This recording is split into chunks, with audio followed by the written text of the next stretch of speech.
Selamat malam, Ibu Bapak, saudara-saudara yang terkasih di dalam Kristus. Cerita yang mendasari refleksi kita malam ini, judulnya Dasar Kiper. Saya menemukan cerita ini dalam buku Si Cacing dan Kotoran Kesayangannya, karya Ajahn Brahm. Kembali cerita ini berlatar belakang suasana kebakaran. Jadi dikisahkan suatu saat kebakaran melanda sebuah apartemen tua di daerah kumuh di sebuah kota. Semua penghuni apartemen segera berhamburan keluar dan berkerumun di sekitar gedung yang terbakar itu. Selang beberapa waktu mereka mendengar teriakan minta tolong. Mereka mencari-cari asal suara itu. Akhirnya mereka menemukannya.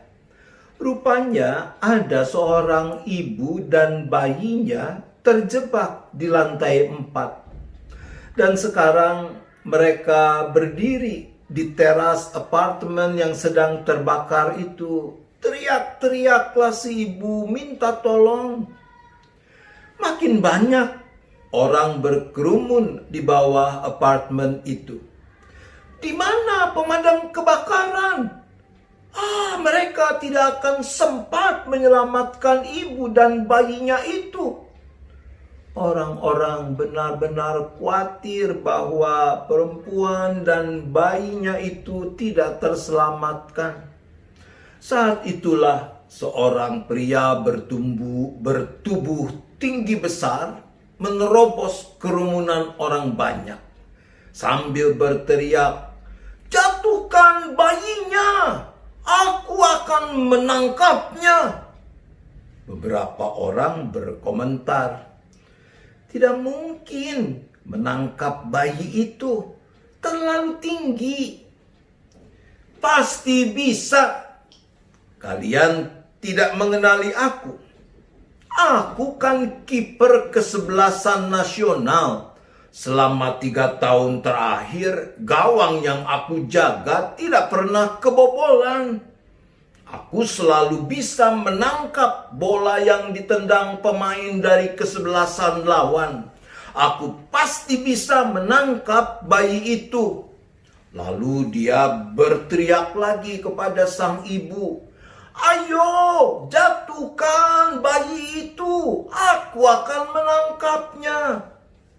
Ibu itu menjawab, "Tidak mau." Beberapa orang yang mulai mengenali bahwa memang pria itu benar adalah kiper tim nasional yang hebat itu, mereka berteriak, "Lepaskan bayimu. Pasti kiper ini bisa menangkapnya. Ayo, lepaskan." Karena api makin besar, ibu itu tidak punya pilihan lain. Dia melepaskan bayinya. Orang banyak terpaku membisu melihat adegan yang luar biasa itu. Sang kiper membungkuk sedikit, merentangkan kedua belah tangannya, persis seperti kalau dia menghadapi tendangan penalti. Dalam bilangan detik, orang-orang menahan nafas melihat bayi itu jatuh dari atas. Dan ketika sudah semakin dekat tanah, pada momen yang tepat, kiper itu melompat dan berhasil menangkap bayi itu. Ia berguling 3 kali dengan bayi dalam pelukannya. Seluruh kerumunan bersorak-sorai. Kiper itu meninju ke udara dengan sebelah tangannya. Lalu ia melontarkan bayi itu ke kaki kanannya dan menendangnya sehingga bayi itu mencelat 10 meter ke udara dan jatuh di semak-semak. Saudara-saudaraku, akhir ceritanya memang lucu-lucu sadis, tapi itu kan cuma cerita. Tidak pernah ada kejadian seperti itu. Tapi yang menarik buat saya, Cerita itu menunjukkan bahwa ada kebiasaan-kebiasaan yang terbentuk dalam diri kita sehingga menjadi sesuatu yang seakan otomatis kita lakukan tanpa kita mengendalikannya lagi. Seperti kiper sesudah berhasil menangkap bola, apa yang dilakukan? Ya begitu, dia akan menendangnya. Hati-hati ibu bapak saudara-saudara, kebiasaan yang sudah bersifat otomatis bisa menjadi hal yang akhirnya mengendalikan perilaku kita dan suatu saat bisa mencelakai diri kita ataupun orang lain.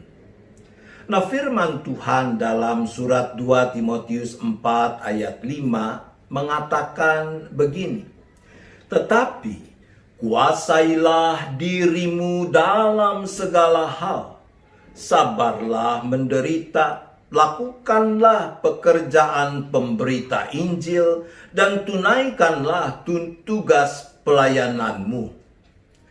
Menguasai diri dalam segala hal, bukankah berarti bahwa semestinya kita sungguh-sungguh sadar dan mengendalikan apapun yang kita perbuat? Dan menurut teks kita, apa yang menjadi ukuran pengendalian diri kita itu adalah kesadaran diri kita bahwa kita selaku pengikut Kristus adalah pemberita Injil. Dengan kesadaran itulah kita mengendalikan semua perbuatan yang kita lakukan dan setiap kata yang keluar dari lidah, bibir, mulut kita. Tidak ada satu hal pun yang terjadi hanya sekedar kebiasaan, apalagi otomatis. Tetapi dalam sepenuhnya kesadaran bahwa aku melakukannya, aku mengatakannya sebagai wujud dari pemberitaan Injil keselamatan agar nama Tuhanku dipermuliakan. Amin. Mari kita kembali bersyafaat. Saya ucapkan pokok-pokok doanya dan kita mendoakan dalam hati kita. Bapa di sorga, kembali kami datang bersahati dalam syafaat kami. Kami percaya Bapa hadir bersama kami, Bapa juga yang mendengar. Pertama, kami mohon pengampunan kalau di sana sini kami masih suka gagal menguasai diri sebagaimana layaknya pengikut Kristus. Kami mohon ampun kalau masih ada kebiasaan-kebiasaan yang mengendalikan kehidupan kami tanpa kami sadari dan itu berdampak negatif. Untuk itu kami mohon.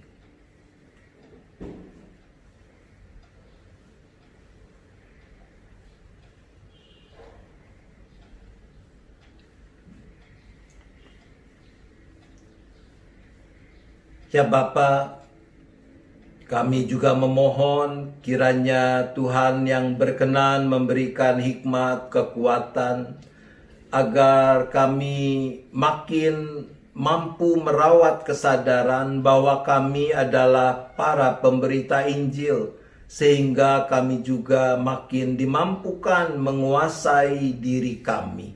Untuk itu kami berdoa.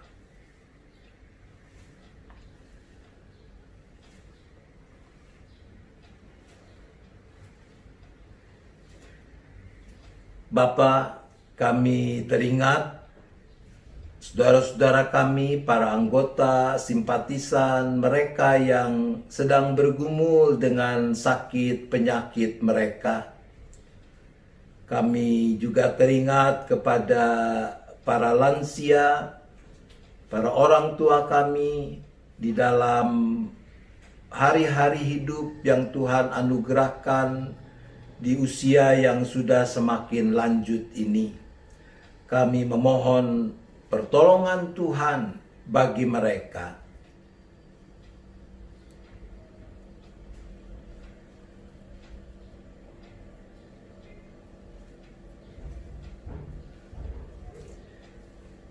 Ya Bapa, sebentar kami akan beristirahat. Di tengah kegelapan malam ini kami kembali menyerahkan seluruh keberadaan kami, keluarga kami, dimanapun mereka berada. Kiranya tangan kasih Tuhan yang terus menopang, memeliharakan. Kami boleh beristirahat dengan cukup, agar besok menyambut hari baru dengan penuh sukacita. Terima kasih Bapa, di dalam nama Yesus kami berdoa. Amin. Selamat malam Ibu Bapak, saudara-saudara yang dikasihi Tuhan. Selamat beristirahat. Tuhan tetap beserta kita.